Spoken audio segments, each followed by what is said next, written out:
Oh, hello friends, you've just caught me going through my box of bits and bobs. I'm looking to challenge myself today to see how quickly I can speed paint 10 miniatures, so I need the perfect set of minis. And oh goodness, would you look at this, I've just found the perfect sprue. It's got 10 miniatures on. What are the chances of that? Right, here we have 10 Nighthaunts from Age of Sigmar, and since speed is the name of the game, let's get the clock started and get to snipping.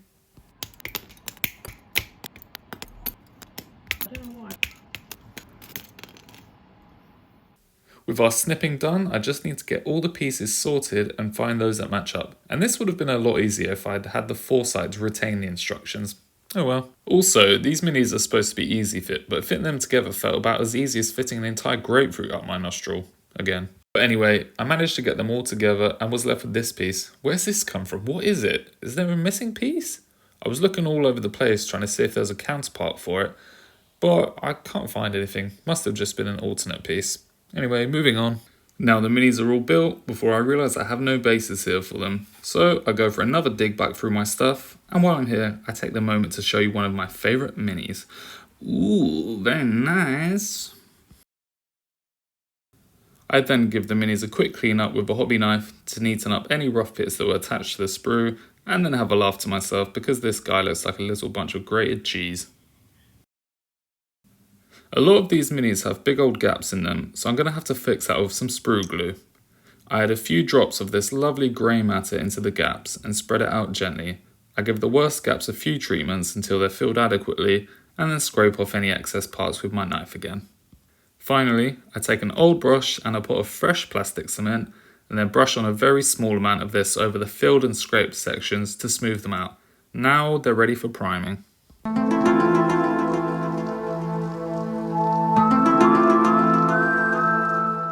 I want to give these guys a bit of a glow towards the bottom, so I go in with a white dry brush, which should help to lighten the next coats a bit.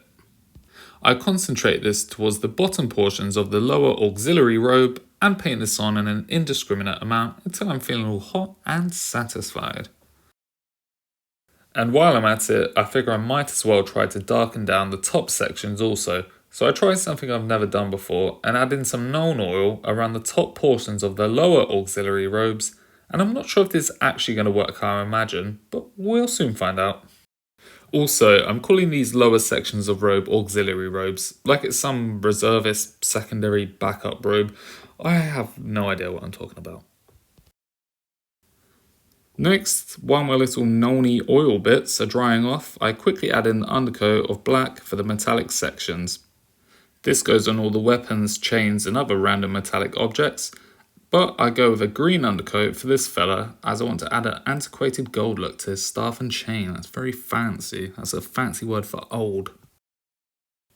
I then start slapping on the metallics, and of course, since we're trying to get these finished as quickly as possible, I'm applying with unrivaled speed and ferocity. My brush is smoking, my fast twitch muscles are firing on all cylinders.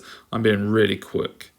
Lead Belcher is used for all the weapons, chains, chain adornments, and this metal bonce cover, as it's quite dark and muted, like me hiding in the corner of a family party, and for the chains especially, I just tickle on the paint very gently to not obscure each little link.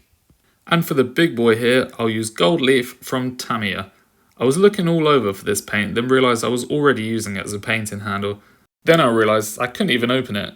I must have been storing my ultra diamond hard super strength superglue in here, or I am punier than this little pot. But anyway, I mix up some Retributor Gold and Stormhost Silver instead, which is not quite the same as the Gold Leaf, but it will do for now.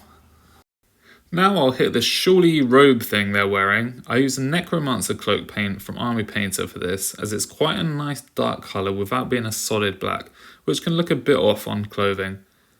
And as I said, it's an Army Painter, so I make sure to give it a thorough shaking.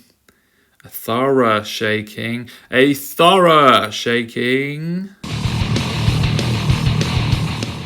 And I add 2 coats of this for good measure. While our shawl colour is drying, I quickly paint in the wooden handles using some dryad bark because I'm all about efficiency today. I am literal speed right now. Look at me go. Woo! Now I return to our shawls, and I wasn't really sure how I wanted to do these, but I'm going to try dry brushing them with some greys and see how that looks. There'll be a lot of dry brushing in this video because dry brushing is quick. I first use Mechanicus Standard Grey, and it's not too much of a contrast, so I add quite a lot of this to the robes to start bringing out some definition. Then I use Uniform Grey from Army Painter, as well as a smaller brush since my first one was too big and was getting paint everywhere. I'm being a bit more deliberate with each lighter coat, and I'm slowing down my pace a little here to avoid creating too much cleanup work for myself later. And for a final blast, I mix in a little grey to the Uniform Grey and give the minis one last light tickling. I apply this quite sparingly and try to only hit the most raised points.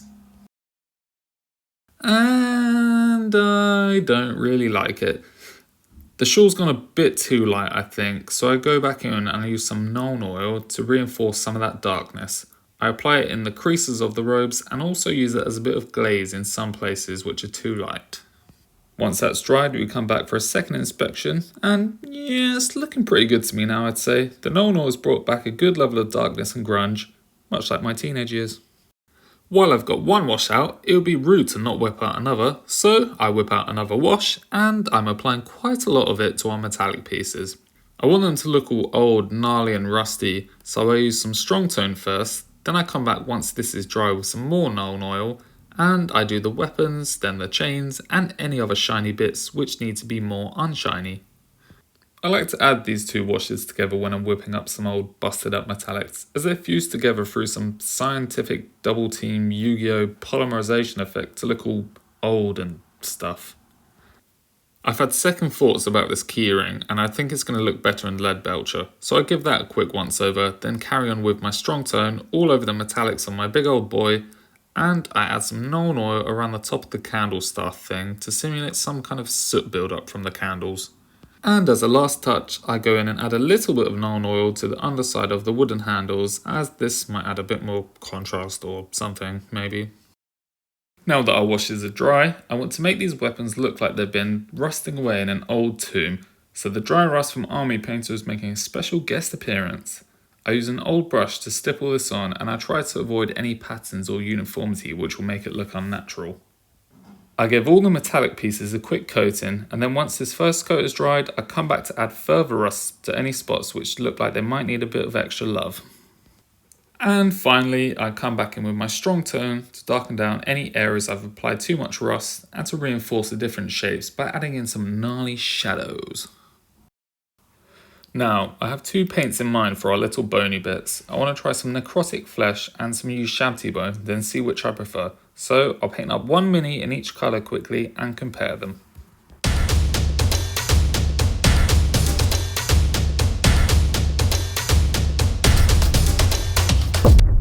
After two coats of each, I have a quick comparison, and I'm definitely leaning more towards the necrotic flesh. The Ushabti bone is more skeletal, but the necrotic flesh has a nice spectral hue to it, and we are all about spectral hues down here in the swamplands. So I go for the necrotic flesh and begin whacking this onto all of our Nighthaunt boys. I'm going as fast as I can with this paint, but I'm being very careful not to get any on our shawls, because then I would have to clean it up, and that would mean more time spent, and more time spent is no good. We go for two coats for good luck, and we are done with the bones. So now I'm ready for the final big step, which is slopping on the colour for our bottom or auxiliary robe, whatever the hell we're calling it at this point. I want quite a spectrally glowing green colour for the bottom robes. I've stopped calling them auxiliary robes now. So I'm going for this Cyberite green, which I'll thin down with some glaze medium. My hopes for the undershading were that I could glaze on a few layers and would end up with a lovely, easy colour transition, but that's not what happened. The first pass over looks pretty damn rough, to be honest. The undershading is poking through and looking pretty awful, so I gradually build up the coverage through more thin coats and get the green looking a bit closer to what I want. It takes about 4 coats to get decent coverage, and at this point the glaze medium is basically redundant. With the amount of coats it takes, the undershading is all but completely covered up. So time well spent with that. I'll talk a bit at the end about why this didn't work, but for now, since speed is the aim of the game, don't know if I've mentioned that yet, I'll try to rectify this in the most efficient way possible. And 10 points in your pocket if you guessed how I'm going to do that. Dry brushing, of course, woo! Now that the paint is dry, there is actually a very slight colour gradient on the minis, so maybe not a complete waste of time, but I want more of a glowing zing to it. So I start with a mix of Cyberite green and a small amount of matte white, which I dry brush on. Then I add a little more white each time and try to hit less and less of the mini, getting progressively lighter. My final dry brush is about 90% matte white and 10% Cyberite green, and I'm just tickling this on ever so lightly to accentuate the bottom of our spectrally robed things. That's sorted, I add a final little edge highlight of matte white with a tiny amount of Cyberite green to the edges of the robes and any little holes in them. Now I'm ready for my last few steps. I first wash my little bony faces and limbs quickly, and then I apply some Seraphim Sepia to the Nighthaunt minis. See what I did there? While those washes dry, I touch up all the metallics, especially around the edges of the weapons to suggest they're being used regularly to cleave an enemy in twine, and I add a few little stipples here and there to look like some of the rust has rubbed away and expose the smooth and shiny underbelly of our metallics. Now that our wash is dry, I come back and touch up the bones. That sounds weird. I use a mixture of matte white and some necrotic flesh to add a little lightness and definition to the faces and the hands especially. And here it is, for my final part of the paint job, I'm painting the flames and the candles of this little candle wielding boy here. I use a quick coat of Ushabti bone for the candles, then move on to some moot green as the base coat of the flames. Whilst the moot green is still wetter than an otter's pocket, I blend in a little bit of moon dust on the tips and tops of the flames. I let this dry, then add a little more moon dust to the top portions and cover this in some Tesseract glow. I'm not sure if this is going to work how I imagined, but I don't really see how this can go wrong. Plus I've wanted to use this paint again as I've only actually used it once, so oh well, here we go, woo! And here it is again, the actual final part of the paint job, which I'd forgotten about completely, these happy little gravestones. I give them a quick base coat of Mechanica Standard Grey, then a wash of Nuln Oil, and finally a quick dry brushing of Ash Grey. Easy peasy. For our bases, I had a quick little homemade base mixture here, which is something similar to Sterling Mud or one of the other Games Workshop ones, but I made it myself for literally pennies. This stuff is super easy and cheap to make, especially compared to Games Workshop ones, which cost about £7,000 for 50 grams roughly. I might do a video on how to make this in the future. I scrape off the excess with a knife once it's dried, and then I slather on some Steel Legion Drab to the rim of our bases. Because it's all about Steel Legion Drab, black base rims are so last year, man. I add a few little happy tufts of grass and I think we're finished. Stop the clock! So here they are, my friends, all finished and looking pretty good if I say so myself. I'm really pleased with how they look all together, and since the name of the game was Speed, which I might have mentioned once or twice, can't remember, let's see how long it took to finish these. It took 8 hours 53 minutes to finish, which is not very fast, but not bad for 10 miniatures with a decent quality finish. I could have got these done even quicker if I'd been a bit more efficient with some of my steps, like doing the green dry brushing first so I didn't have to touch up the other bits where the dry brushing went over.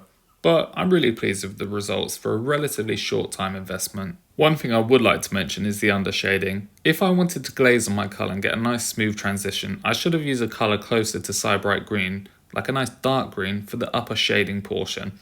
The fade out to white would have been fine, but the black shadows were a bit too harsh and were poking through my Cyberite green. A dark green colour would have still given that darker impression at the top, but blend together much better with our glaze colour. You can see what I mean here in this little science demo I've whipped together for you guys.